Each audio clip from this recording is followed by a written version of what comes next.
Hello दोस्तों, मेरा नाम है मनीष वर्मा। आप देखना शुरू कर चुके हैं आपका अपना यूट्यूब चैनल यूट्यूब लाइब्रेरी। आज का टॉपिक है विज्ञान एवं प्रौद्योगिकी, जिसके अंतर्गत हम पहला अध्याय पढ़ेंगे भारतीय अंतरिक्ष अनुसंधान।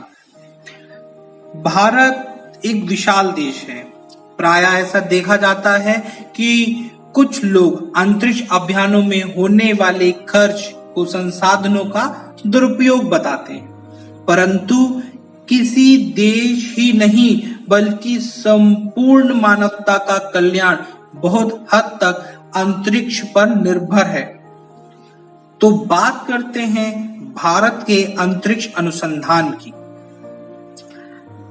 यानी इसरो की। ये वही इसरो है जिसने भारतीयों का मस्तक कई बार गर्व से ऊंचा किया है, चाहे वो 15 फरवरी 2007 को 104 सैटेलाइट लॉन्च कर विश्व इतिहास रचना हो, या फिर रेड प्लेनेट यानी कि मंगल पर नासा, सोवियत और यूरोपीय संघ के बाद पहुंचने वाला चौथा अंतरिक्ष संगठन बनना हो।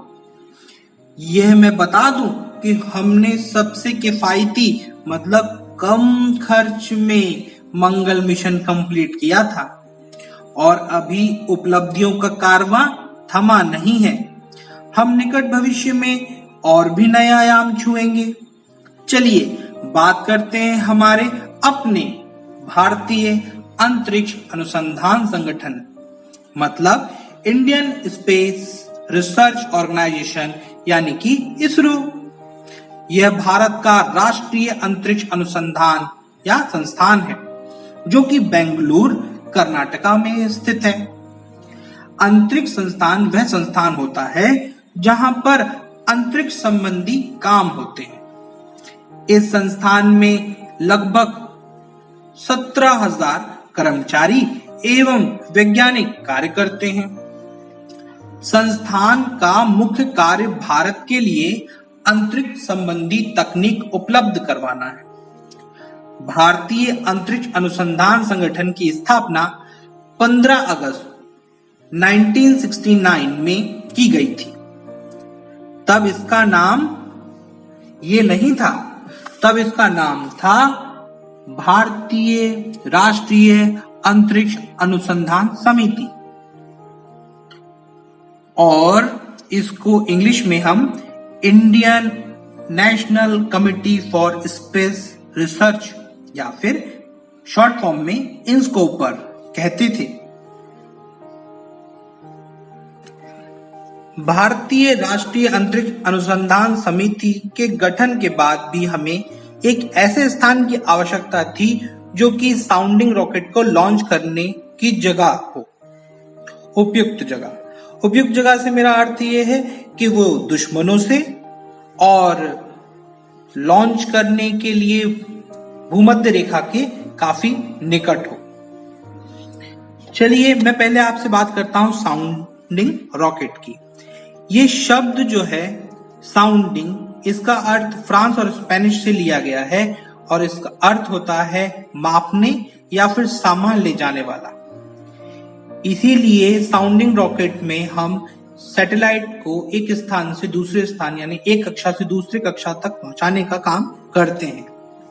ठीक है, चलिए अब मैं बात करता हूं कि कैसे इसका इस्तेमाल किया गया या इतना हमने जो सीखा इसका क्या यूज हुआ। हम जानते हैं रिसर्च के अनुसार हमें ये ज्ञात था कि जितना हम इक्वेटर के पास जाएंगे उतना ही कम ग्रेविटेशनल फोर्स यानी गुरुत्वाकर्षण बल हमारे रॉकेट पर लगेगा, जो कि ईंधन से लेकर लागत और सफल प्रक्षेपण के लिए बहुत उपयोगी था। भारत की भौगोलिक स्थिति इसके लिए एक वरदान साबित हुई। भारत में थुम्बा नामक जगह जो कि तिरुवनंतपुरम केरला में पड़ती है, वहां इस जगह की सुरक्षा भी बहुत जरूरी हो जाती है।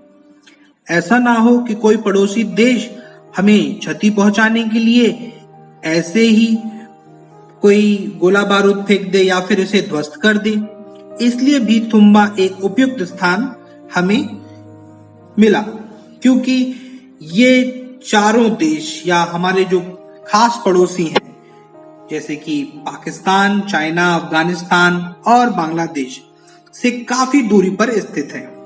अतः यहाँ हर प्रकार की सुविधाएं थी, यानी इक्वेटर के पास और दुश्मन देशों से दूर। अतः यहाँ TERLS यानी थुम्बा भूमध्य रेखीय रॉकेट प्रक्षेपण केंद्र बनाया गया और इसको बनाने की चर्चा एक चर्च में हुई जिसका नाम मैगडेलन चर्च है और कालांतर में अंतरिक्ष अनुसंधान के विकास हेतु इसको एक स्वतंत्र विभाग के अंतर्गत लाने की रूपरेखा तैयार की गई। भारतीय राष्ट्रीय अंतरिक्ष अनुसंधान समिति का पुनर्गठन करके 15 अगस्त 1969 को भारतीय अंतरिक्ष अनुसंधान संगठन यानी इसरो की स्थापना की गई। इस पूरे कार्यक्रम के सूत्रधार बने डॉक्टर विक्रम साराभाई, जिनको भारतीय अंतरिक्ष कार्यक्रम का जनक भी कहा जाता है।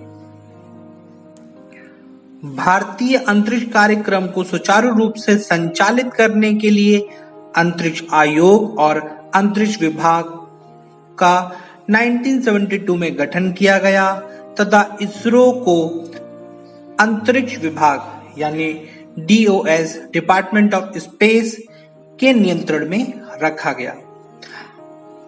आगे भी मैं इससे जुड़े और वीडियो बनाऊंगा, आपको और भी कुछ समझाऊंगा, कौन कौन से सैटेलाइट लॉन्च हुए, कौन कौन से PSLV GSLV क्या होता है, सब समझाऊंगा।